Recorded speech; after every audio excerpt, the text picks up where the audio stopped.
5 மாநில தேர்தலையொட்டி தேர்தல் ஆணையம் அறிவித்திருப்பது தேர்தல் நடத்தை விதிகளா அல்லது மோடியின் பிரச்சார விதிகளா என காங்கிரஸ் கேள்வி எழுப்பியுள்ளது.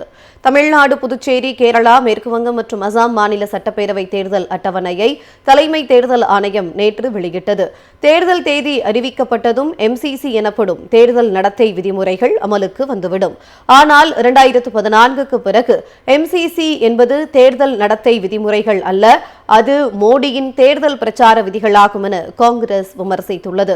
இது தொடர்பாக காங்கிரஸ் பொதுச் செயலாளர் ஜெய்ராம் ரமேஷ் வெளியிட்டுள்ள சமூக வலைதள பதிவில், MCC என்றால் மோடியின் பிரச்சார விதிகளை குறிப்பதாகும். தேர்தல் தேதிக்கு மோடியும் அமித்ஷாவும் தான் ஒப்புதல் அளித்திருப்பார்கள் என்று விமர்சித்துள்ளார். அண்மையில் பிரதமர் மோடி பல்வேறு மாநிலங்களுக்கு சென்று புதிய திட்டங்களை துவக்கி வைத்தும் அடிக்கல் நாட்டிவிட்டும் வந்துள்ளார்.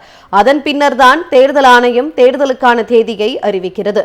2014ஆம் ஆண்டுக்கு பின்னர் தேர்தல் நடத்தை விதிமுறைகள் என்பது மோடியின் பிரச்சார விதிமுறைகள் என்றாகிவிட்டது. இதில் எதிர்க்கட்சிகளை மிரட்டுவது, பயத்தை உருவாக்குவது, பொய்களின் வைரஸை பரப்புதல் போன்றவையும் அடங்கும் என்று ஜெய்ராம் ரமேஷ் சாடியுள்ளார்.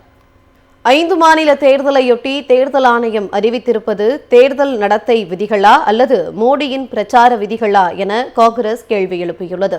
தமிழ்நாடு, புதுச்சேரி, கேரளா, மேற்குவங்கம் மற்றும் அசாம் மாநில சட்டப்பேரவை தேர்தல் அட்டவணையை தலைமை தேர்தல் ஆணையம் நேற்று வெளியிட்டது. தேர்தல் தேதி அறிவிக்கப்பட்டதும் MCC எனப்படும் தேர்தல் நடத்தை விதிமுறைகள் அமலுக்கு வந்துவிடும். ஆனால் 2014க்கு பிறகு MCC என்பது தேர்தல் நடத்தை விதிமுறைகள் அல்ல, அது மோடியின் தேர்தல் பிரச்சார விதிகளாகும் என காங்கிரஸ் விமர்சித்துள்ளது.